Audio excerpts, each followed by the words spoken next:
My name's William Vanderbloemen. It's really a privilege to be with you. I got a chance to speak at one of your monthly or quarterly gatherings some time back, and Roger said, could you come back? And I said yes, and he's so wise. I used to be a Presbyterian pastor. I guess I still am, but served as a Presbyterian. He said, now I know who's going last, because we finish quickly. I wanted to talk to you today. We talk about raising the sail. Let's talk about Joseph's life, and today we're talking about finishing well. And there are just so few that do that. I have served as a pastor for many years.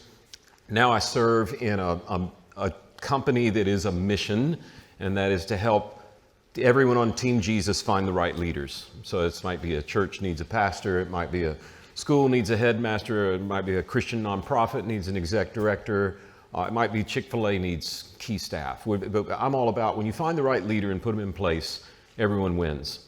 And having helped almost 3,000 different organizations find their key leader, I can tell you I have seen a lot of people start well. It's a great thing. I've seen a lot of people run the middle part of the race well. And I've seen fewer people finish the race well. I've seen very, very few do the whole thing well. Because it gets old, right? You get tired when you want to finish well. But man, I don't know how many of you are or have been preachers at some point in your career. There's a few. Isn't it amazing how Sunday just comes like every 7 days? Like every single time, it doesn't lose.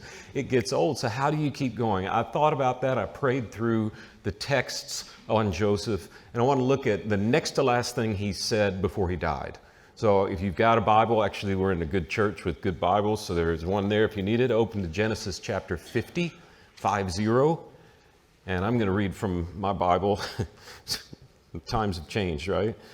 And I'll read to you just what I have marked down here.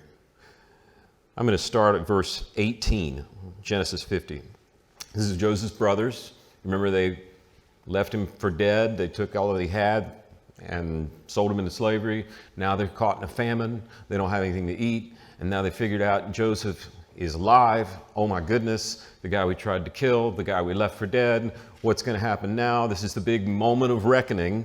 And Joseph, in the next to last thing he says, Genesis chapter 50, verse 18, his brothers also came and fell down before him and said, "Behold, we are your servants." But Joseph said to them, "Do not fear, for am I in the place of God? As for you, you meant evil against me, but God meant it for good, to bring about that many people should be kept alive as they are today. So don't fear. I'll provide for you and your little ones." Thus he comforted them and spoke kindly to them. That's arguably the last thing Joseph said of substance. There's one more little line, and then Genesis ends. Now, how did Joseph finish? Joseph finished well because he had an uncanny ability to sense where God was leading. You notice this through his life. He's always in the right place at the right time. He's always saying the right thing at the right moment. He's always sensing where God's leading. And I think if you and I want to help change this city and allow Jesus' name to be the name that's associated with this city, we need to be praying for that very gift. One that says, I know when God is moving. I know how he wants me to move. I know where he's moving right now. Because, when you sail, you don't go create wind, right? You don't hoist the sails and start a fan and get going. No, it's all about sensing when are we leading? How are we going to sail? Where is the wind blowing?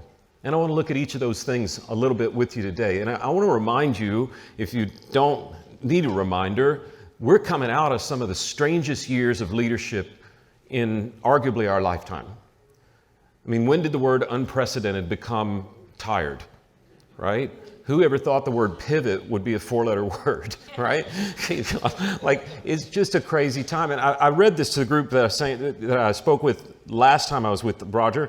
I want to read it one more time. A client sent it to me. I think this is exact description. If you think about how you led in 2020, the people that did well were the ones that realized what they were in the middle of. And the realization was, we don't know what we're in the middle of. I had a friend send me this, said, if 2020 was a math problem, okay, everybody likes word problems, right? If 2020 was a math problem, if you're going down a river at 2 miles an hour and your canoe loses a wheel, how much pancake batter would it take to reshingle your roof, right? Did anybody feel a little bit like that in 2020? And it was just a moment where you're just, oh my gosh, what in the world is next? What felt like a bad, like Groundhog Day, where every time it was just the same thing, you know, crisis, crisis, crisis, crisis. And then we moved to 21. And I think smart leaders in 20 figured out, okay, I just need to figure out what's next and keep going. But in 21, are we normal or are we not? And some of you may have heard me equate 2021 to the time when the Israelites came back from captivity. And the first wave that came back was charged with rebuilding the wall, and Nehemiah and the young guys rebuilt the wall. They started rebuilding the temple. They were all excited. Church had been closed in Jerusalem, and now church was open again in Jerusalem, and everybody was excited. And then the old guard got sent home from captivity, and when they came across the horizon, they looked up and they saw the temple, and they looked and they said, but church isn't as big as it was before the mess. Does that sound familiar? Church isn't as big. And in Ezra, the 3rd chapter, you can go read it. It says that people were praising so loud it went up in the air, and people were moaning so loud it went up in the air, and the sound could be heard everywhere, and you couldn't tell which was the praising and which was the moaning. And that was 2021. And leaders got real empathetic, the ones that led. Now, what are we looking at in 2022 and 2023? What's the when of our leadership as we try and help Jesus win this city? I think it's a year of extreme noise. What do I mean when I say that? And I think Joseph would tell you, read your times well, like the sons of Issachar who could read their times. Know when you're leaving. It's a noisy time. There's pent up everything that's coming back out. Anybody been in an airport in the last 6 months? I spend a lot of time in them. Have you ever in your life seen them more crowded than now? No. They call it revenge travel. It's a hilarious term, but it makes sense. Everybody wants to go get something done. Go to a restaurant, it's full. Everything is overcommitted right now, and it's super noisy. And when you're leading a nonprofit that's trying to convince people to give a little bit of their time and a little bit of their money, time even more than money, it's harder than ever to rise above the noise and stand out. And I think if we as leaders are honest with ourselves, we'll just say, hey, there's more competition than ever. People got out of the habit of coming to church. And we're creatures of habit. And now they have new habits. And we're supposed to, as churches, make them say, okay, quit doing this new habit and come back to the...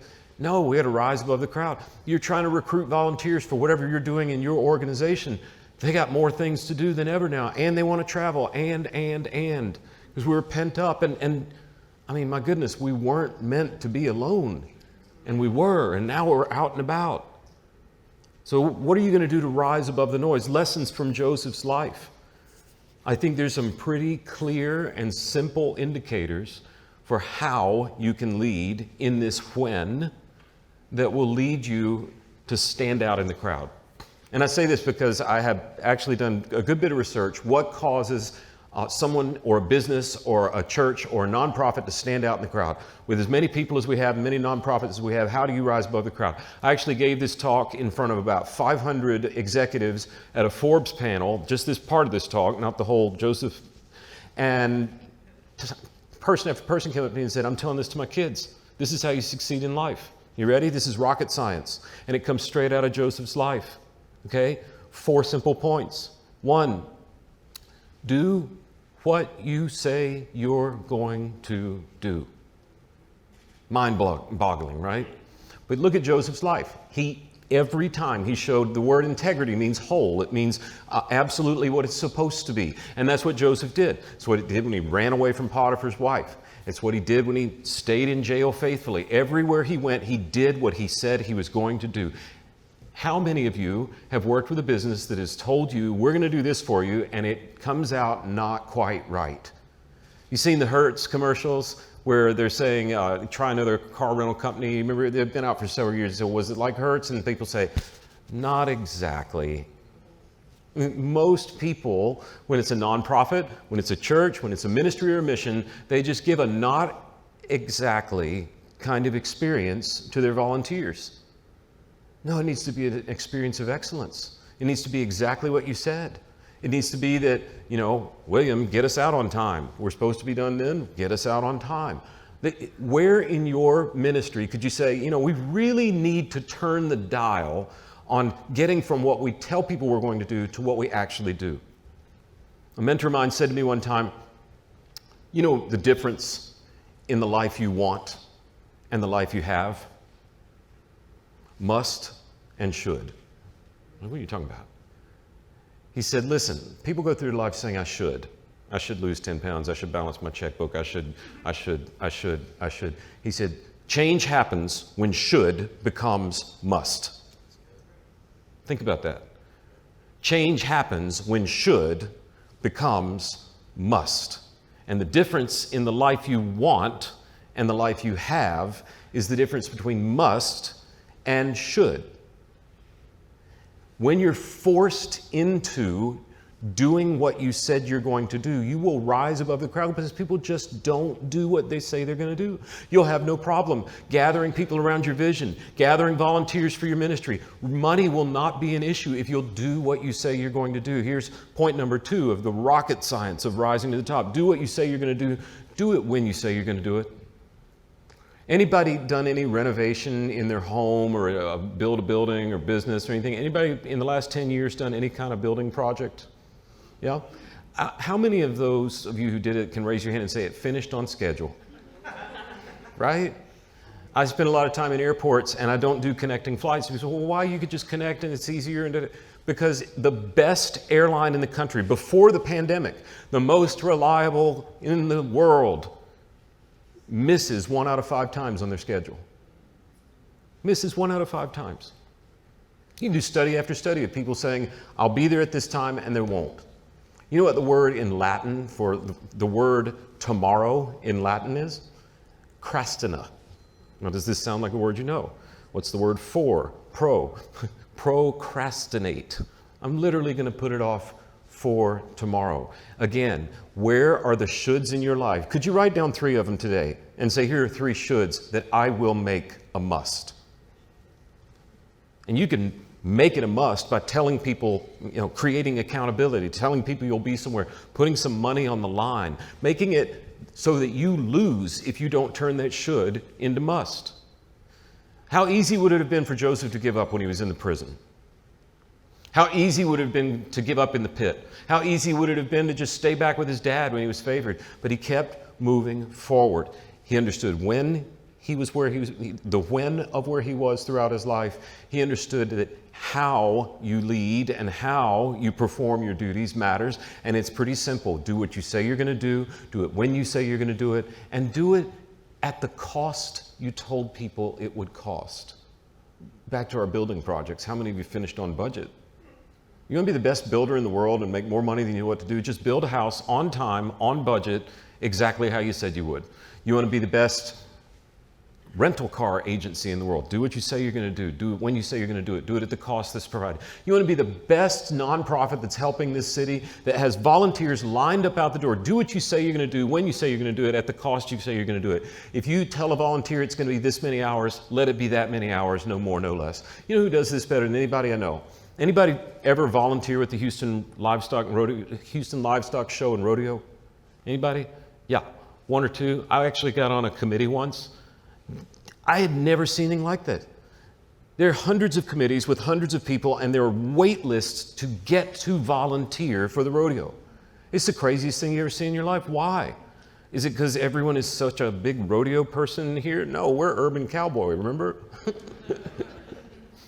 It's because the rodeo is doing something really significant, and they tell people what they're going to do, and they do it on time, and they do it at the cost of my hours or my expense that they say they're going to do. This is what Joseph did. It's not rocket science. It's not brain surgery. It's really simple to do the how. And I think if you will sit and say, let's do an honest audit of our ministry, of our church, of our work for Jesus, where are the things that we're not delivering when we should, that we're not doing what we say we would do, that we're taking more than we say we're going to take in terms of hours, in terms of money, where could we tighten it up and do what we say we're going to do, when we say we're going to do it, at the cost that we say we would do it. And then finally, the last of this rocket science is, Joseph's a solution guy. When things are broken, he finds a solution. When life gives him lemons, he makes lemonade, right? What you meant for evil, God used for good. How can you be so ready to be on the solution side of the equation rather than the problem side, that when things go wrong in your ministry, rather than saying, if we'd have had a better this, if something this had gone differently, had it right, except, and we would have done this, but instead of having that kind of mentality, say, well, all right, how do we fix it? I mean, it's one of the best things about Houston. Houston is a solution-oriented city. How many of you lived here more than 10 years? 20? Long time, right? So it's too hot to have sports outdoors. What does Houston do? We invent the Astrodome. Innovators, right? Cancer's second leading killer in the world. What do? We build MD Anderson. Kennedy says we're going to put a man on the moon. What do? We get a man to the moon. Innovation in space, innovation in sports, innovation in cancer research. If you were here in the early 2000s, we had innovation in accounting. It was called Enron, but that's a whole different, like solution-oriented living. I've never seen a city that's more solution-oriented. If you, as a leader, want your organization to stand out and rise above the noise that's going to be here for the next several years, you'll do what you say you're going to do, when you say you're going to do it, at the cost you said you're going to do it, and when things break, you're going to say, well, then let's find a solution. That's the how. I'd encourage you this afternoon and evening to take some time and say, Lord, help me know the when that I'm leading. And you only know your organization. I can't answer your questions for you. I can give you the right questions to ask. And I'd encourage you to go to him and say, Lord, tell me, where do I have shoulds that need to become musts? Because when should becomes must, change happens. And finally, I'd encourage you, if there's anything Joseph does better than anyone I've seen in the Bible other than Jesus, it's to just sense where God's moving as it relates to your mission. You can't create wind to sail, right? You raise the sails and you're pointing in the wrong direction. You know what it's called when you sail dead into the wind? First of all, it's called going nowhere. But there's a term. I've done a little bit of sailing, and if you're pointed dead into the wind, fighting what God is doing, it's called you're in the irons. Almost like in jail, right? God's movement can't be fought. It can't be redirected. It is moving. And if you ask, like Joseph did, where are you moving, Lord? Then you'll be amazed at how he opens doors. What you meant for evil, oh, God meant it for good. You threw me in there, God was at work. You gave us a pandemic, there's things God was doing through that. Where is God blowing right now? The opposite of in the irons is when the sail is actually perpendicular to the mast. You've let it all the way out. The wind's right behind your back, and you can't really even sustain it that long. The boat will break in some cases, and it's called a broad reach. And I sense that if you all will pray, like, teach me the when, show me how to dial in my how, and show me where your wind is blowing right now, you'll be on that broad reach in your ministry, and you'll rise above the noise that's happening, and you'll be able to finish a task unlike any other. And let me just encourage you, saying, well, where is God's wind blowing? That doesn't mean having to see 5 years into the future. You ever say, oh man, those leaders, they have vision. I wish I had vision like that. I can't see into the future. Okay, I'm going to test the age of the room. Let's see if you can fill in the Bible verse for me. Thy word is a lamp unto my feet and A light unto my path. Stephen, there are even people here who probably could sing it if we wanted to sing it. There's a song that old people like us know, right? You know, those of you who know, thy word is a lamp unto my feet, right? Everybody could sing it. I used to think, how cool is it to have the vision where if I read God's word enough, I'm going to have a light for my path. I'll be able to see 5 years from now what my family needs, what my pastor needs from me, what the city needs from me, what my business needs to do. It's like you see the fancy imported cars, they have the xenon headlights, you know, and they can just shine forever. Thy word is a boom, I can see forever, right? During the pandemic, I was going back through, I do the 1-year Bible every year, and my daughter said to me last January, "Are you going to read that thing again?" I'm like, "Yes." She's 12. You can see what a great spiritual head of the house I am. But I said, "Yeah." She said, "You ever learn anything new?" I'm like, "Oh, that's actually a really good question." And so I just made it my prayer for the last 2 years. Every morning when I do my little Old Testament, New Testament, Psalm, Proverbs, "Hey, Lord, just teach me one new thing today. Just one." Right? I've read this a lot, but teach me one new thing. And I got around to Ezra and saw that verse about the weeping and praising. I got around to Psalm 119, and I'd forgotten what I'd read from the scholars. You know, thy word is a lamp unto my feet. God, show me where your wind is blowing so we can design a 10-year plan and a 5-year plan. No, David wasn't talking about xenon headlights. Thy word is a lamp unto my feet literally meant a light I tie to my shoe. And that's all it meant. It was a little lantern. And you know how much light it gave? Enough for the next step. So I think sometimes when I struggle as a leader is when I'm trying to look too far out in the future when God's doing something right in front of me. Sometimes finishing the task is I'm busy looking way out there and God's saying, "It's right in front of you, William. It's right in front of you." Joseph could have been looking out and how are we going to solve all this, and here are the brothers and y'all get out of my way. Oh, God was at work right here when you threw me in the pit. It's right in front of me. Back when I was a young pastor, I was an associate. I was starting to get calls to be a senior pastor. It's like, what kind of senior pastor? Give me the 10-year vision, Lord. And I went to the first doctoral class I could go to, and I had signed up late, long story, but there's only one class, church revitalization, and I didn't want to study. I wanted to go to a growing church like this. I didn't want to go to some place that was falling apart and needed help, but it was the only class there. So I took my laptop, which was a new thing. That's how old I am.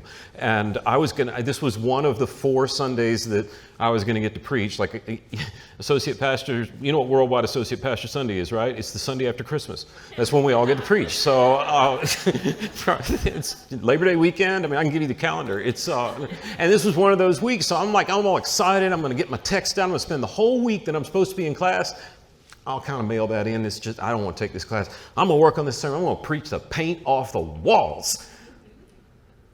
And then God did something right in front of me, and I fell in love with the idea of going to a church and helping them rediscover their love. And I took notes, and I just kind of pushed the laptop off to the side. And frankly, I forgot about the sermon. I was so taken with all this, and now I'm praying, God, send me to a church that needs revitalization. By the way, be very careful how you pray. Because he listens for those kind of things. Oh, you really want to? Okay, I'm going to send you. A fabulous church, but oh my gosh, I was on a need-to-know basis. It comes time to fly home on Saturday. How much of my sermon's done? And I am just like, now I failed. I didn't even know what the text was. It had been given to me, right? And so I get on the plane and I sit down and I put on like orange headphones, like leave me alone headphones, right? And Roger, you know this. You get on a plane, people, you do the, hey, where are you from? What do you do thing? And if you say pastor, it can go a lot of different ways. And it usually does not involve people leaving you alone, like, right? And I used to just say I'm in sales. And then leave you alone, right? Well, I am. It's like eternal fire insurance, sales, right?